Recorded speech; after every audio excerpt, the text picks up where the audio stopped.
Buwanang horoscope para sa Disyembre. Leo. Ang mga taong may zodiac sign na Leo ay nagsasabing ang mga posisyon ng mga planeta ay nasa inyong pabor. Ito ay makakatulong sa inyo na malampasan ang mga pagsubok at maabot ang inyong mga layunin. Gayunpaman, magkakaroon pa rin ng mga hadlang dahil sa impluwensya ng Jupiter at Venus. Ngunit, makakatanggap kayo ng suporta mula sa inyong mga mahal sa buhay upang malampasan ang mga hadlang na ito at makita ang progreso sa inyong buhay. Ayon naman sa inyong love horoscope, maaaring magkaroon ng mga problema sa pagitan ng mga magkasintahan ngayong buwan dahil sa negatibong impluwensya ng mga planeta.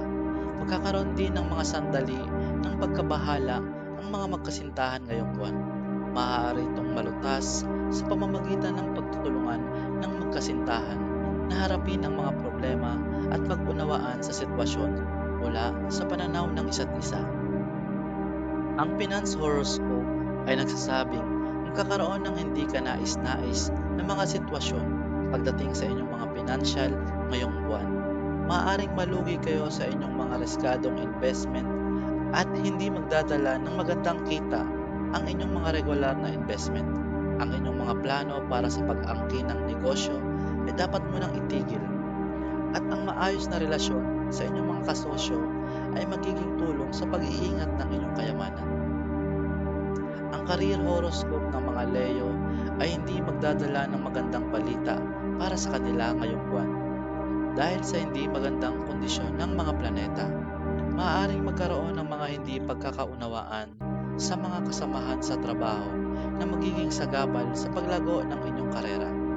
Maaaring magkaroon din ng pagkakataon na maghanap kayo ng ibang trabaho dahil sa sobrang frustrasyon. Ngunit ito ay hindi magdudulot ng pangmatagalan na benepisyo. Kailangan ninyong mag-isip ng mabuti bago gumawa ng mga importanteng desisyon o konsultahin ang isang astrologo. Sa wakas, ang inyong health horoscope ay nagsasabing mayroong magandang mga pangyayari ngayong buwan.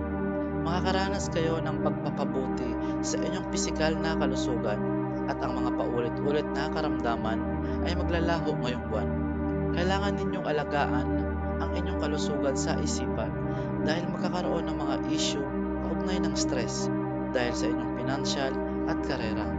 Sundan ang inyong pangkaraniwang ehersisyo, diet, mga pamamaraan para sa pagpaparelax upang mapanatili ang inyong kalusugan.